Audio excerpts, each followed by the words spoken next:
Hey everybody, it's Mike with Monkey Fab Garage. We're getting ready to, put the computer, the Fuel Tech guy in the car. Thought I'd give you kind of a midweek, end of midweek, something like that, update on where we're at with everything. Just been kind of plugging away, like I said, with the harness, just figuring out where things are, trying to clean things up as best as possible.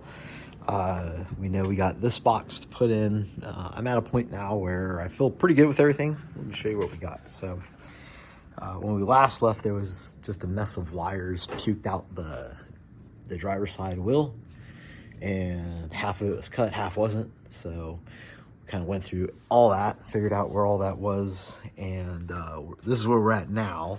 So I know all the power wires from the chassis we need, which is all laying over here, and this little kind of mess over the shifter there will be our lights for the front. So yeah, and then everything through the center there is all of our stuff that needs to be wired up to the computer. I still need to make like a little sub harness for our speakers. I've had the dash in here to kind of take some photos and some measurements to see how everything's going to fit. I have the little plastic board in there, kind of get an idea of how I want to mount that and what we're going to do to set it up. Our ground and our positives are ran. Yeah, I went through the main harness on the Fox and just decided to just tape up everything out of the way so it won't rattle and make a bunch of noise. I didn't want to, I was tempted. Thought to myself a few times, we'll just go through there and depend everything. I depended a ton. So that was just a big pile. Oh, and then I did this. So the old lights were in bad shape, and we're not using the old turn signals down there. I'm thinking that's what that is, but I'm probably going to use these for transmission coolers. So I wired up the side markers to work as turn signals, because we'll know the difference on a 1980. Just if it works, right? And then instead of having all that mess that was going down the thing, I made this so you can just plug it in and take the nose off. If you have to take the nose off, we'll do a little fancy relay guy here, and we'll take our power directly off the battery stud, so that'll be an easy, nice little thing. I've already checked it out. The nose is already way easier to get in and out without all this mess of rat's nest, and you'd have to disconnect all that. So now we don't. We just unbolt it, and then we'll just snap a plug, and instead of using those big lines for power, we'll just use them for signals, and happy with that. Oh yeah, the wiring. So we know that back here on the Fox, there was just a mess of wires coming through there and through that whole, it was the whole harness, right? Like all the lights, all the stuff for the engine, and it mostly been, like I said, clipped. So the lights were still in place. But I went through all that stuff and I pushed it back through the firewall there. I went through the car and I just depend all the sub harnesses that we don't need. So there was a bunch of little sub harnesses in here for like I think the blower, air conditioner unit, whatever. There was some stuff going to the back that we took out. There's some cruise control, stuff like that. And we just got rid of all that. Just depended if I could unplug this like a sub harness and just take it out. We did that. And then the stuff we couldn't do, we just depend.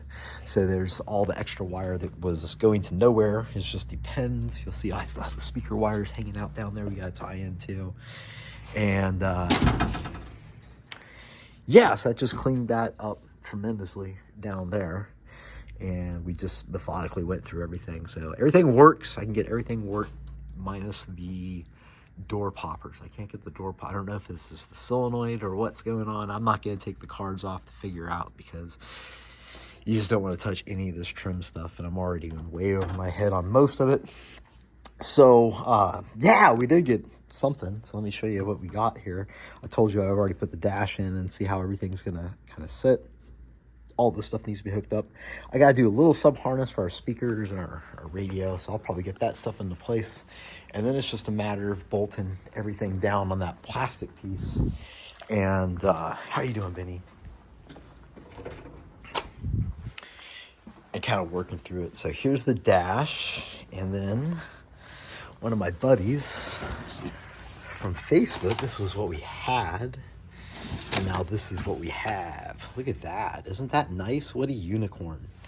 This is very year specific. So I think in 82 maybe, they changed it to like completely. And so these are really rare.